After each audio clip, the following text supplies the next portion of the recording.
Set UZK garage. Okay, morning, pagi ni aku nak bersihkan kereta Viva ni. Kereta Viva ni aku baru ambil daripada lelong. So keadaan dia agak comot dan kotor. So hari ni aku nak bersihkan kereta ni luar dalam. Okay, korang boleh tengok keadaan kereta ni. Okay guys, jom kita bersihkan kereta ni dulu. Okay guys, ini keadaan sebelum aku memulakan proses pembersihan. Okay, korang boleh tengok sendiri. Dalam dia memang bersepah, penuh dengan barang-barang. Okay, ini seat belakang ni macam ni.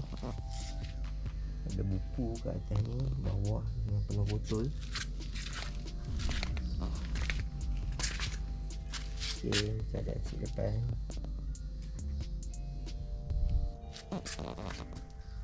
Keadaan belah penumpang. Ini keadaan seat belakang.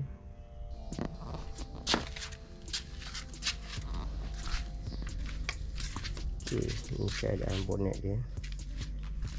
Ada enjin depan. Sini penuh dengan daun-daun reput.